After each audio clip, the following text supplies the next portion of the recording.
Hey guys, farm manager Nate over here, Rooted Ag. Just wanted to do a quick video. There's a couple things I wanted to point out, or observations that I've seen that I wanted to just talk on briefly.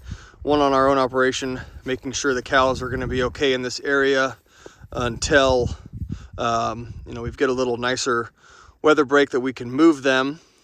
And one thing that I wanted to make sure was just pointing out this last roundabout that they're working on, to make sure that that still had enough to get them by for the next couple of days, and it looks like we'll be fine.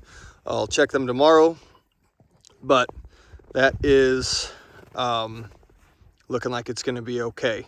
Another thing I wanted to point out and note, even with breaking ice and checking these cows, having to retake a couple of videos, whatnot, time spent is about an hour, and that's really important to me to log and to keep the data and records on, because if you look at quite a few of the neighbors and some operations around me, they are calving right now in the middle of this. A lot of them started this week, and kind of calving out of sync with nature. Now I know the idea behind that is you get a heavier calf to wean, and if you're selling at the sale barn, more pounds equals more pay.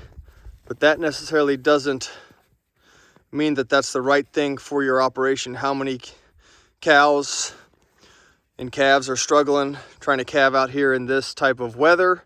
How many of your calves are getting issues with ears frozen off, or maybe they're just freezing in general, and you're losing them, because that's 0 pounds that you're selling at the sale barn if we've got a dead calf. So, and you factor in your time. How many times are you having to come out here when it's 0, when it's negative at night, when it's, I think it only got to about 10 right now, and you're coming out into this weather and checking calves constantly and having to work them? What is that time spent worth to you? And does it make more sense to calve more in sync with nature?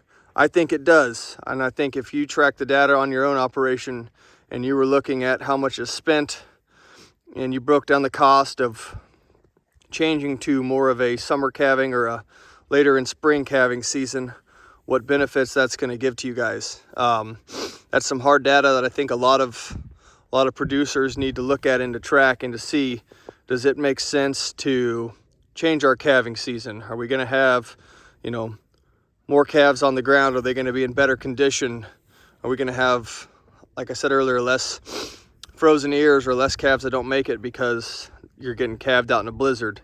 All good data points that need to be tracked, and to kind of do some self-reflection on your own operation. Just some things I wanted to point out. Again, we're spending about an hour coming out here and checking the waters and making sure the calves are good, as opposed to running out here 3 to 4 times a day, having to come out at night and, worrying ourselves about if a cow's going to calve, if she's going to have issues, if the calf's going to make it. It's much easier to just calve in sync with nature as best you can, to avoid a lot of the issues with calving in the winter months.